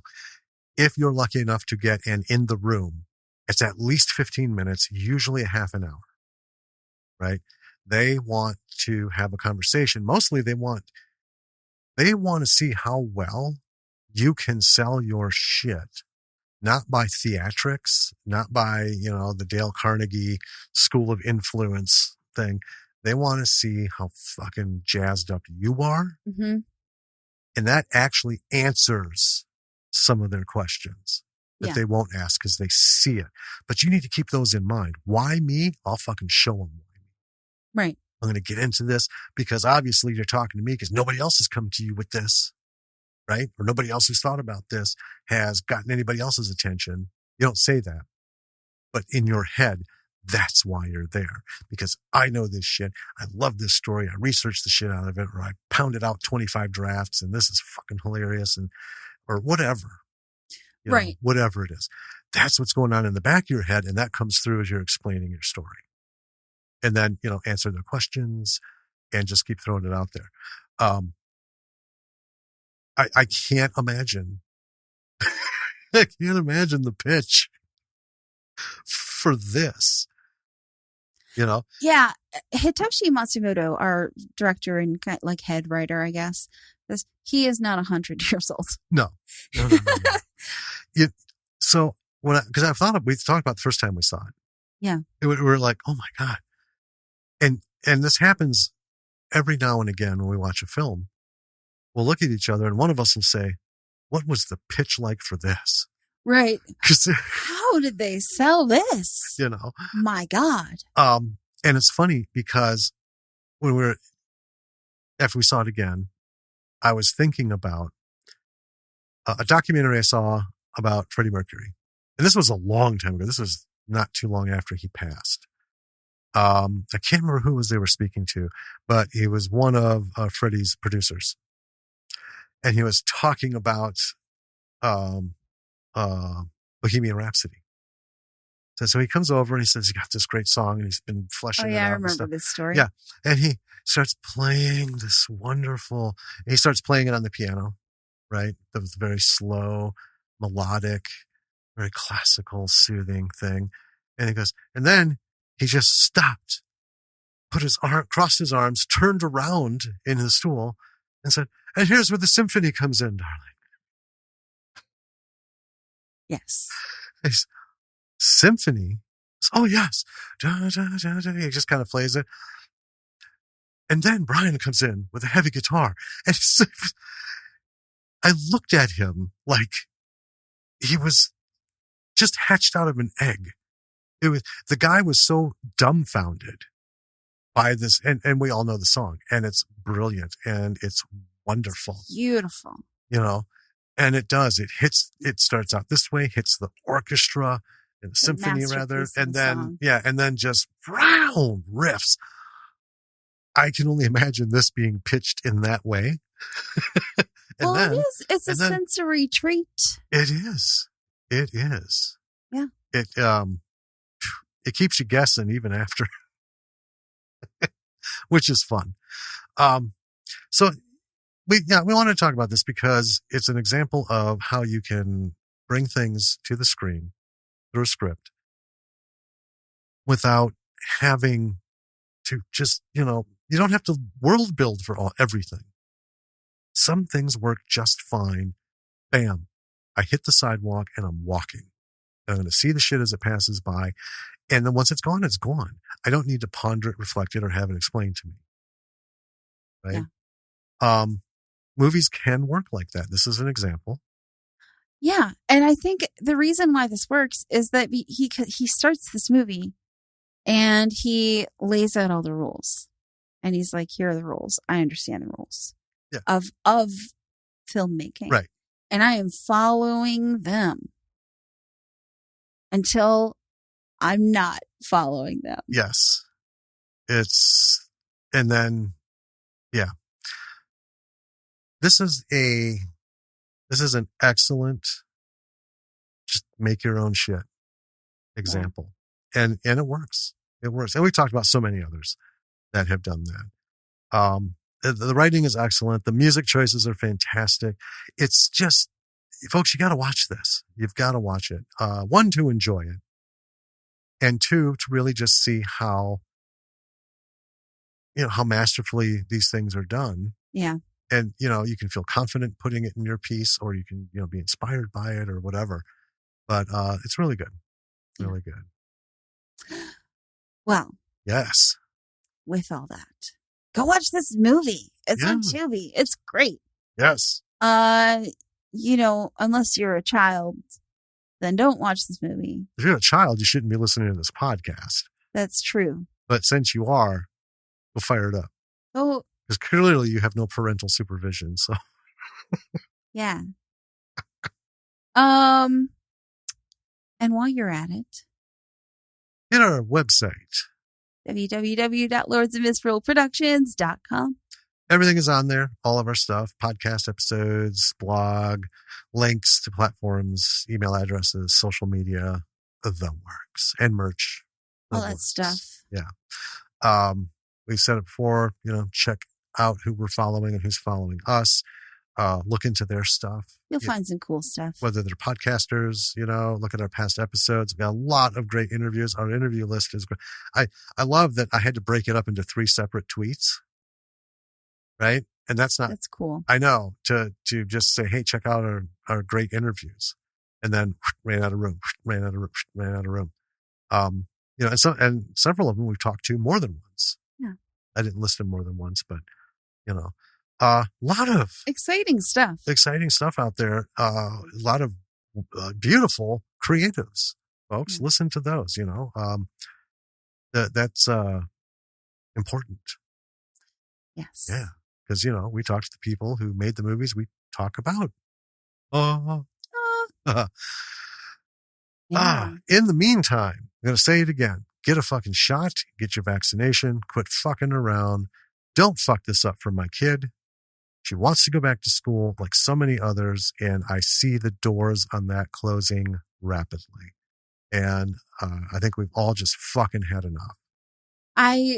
She deserves better than having another year at home. They all do. Virtually. Yep, they all do. So, you know what? No one gives a shit about your personal opinion. If you're a patriot and all this, blah, blah, blah, blah, blah, then you know what? Do it for your fucking fellow citizens. Yeah. I heard this said on Mark Maron, and I think it was great. He went on this big spiel about people bitching and moaning and crying. And he just said, you know what? Simply, this isn't a political thing. It's not a personal choice thing. It's not an oppression thing. It's not a rights thing. It's a fucking medical emergency. Yeah. It's a health care issue. It's a health crisis. People didn't bitch about the smallpox vaccine. Right. I mean, oh my God, just do your bit. Like, just grow up. Yeah. And do it. And then, you know what? Pick another fucking hill to die on. Right. One that makes a little more sense. Okay. With that, keep creating, folks. Hang in there, come what may. And we're going to keep coming at you with more and more and more. We got some stuff coming up, and can't wait to get to it. Also, 100th episode is coming. It is. This is 98. I'm excited. I know. Are you prepped? For 100? Yeah. Yeah, I haven't written anything down. We're not going to say what it's about. That's a surprise. It's a secret. Yeah. What? I introduced myself as a sad sack at the beginning of this podcast. It's because Takafumi is a sad sack. Oh, yeah. That's why.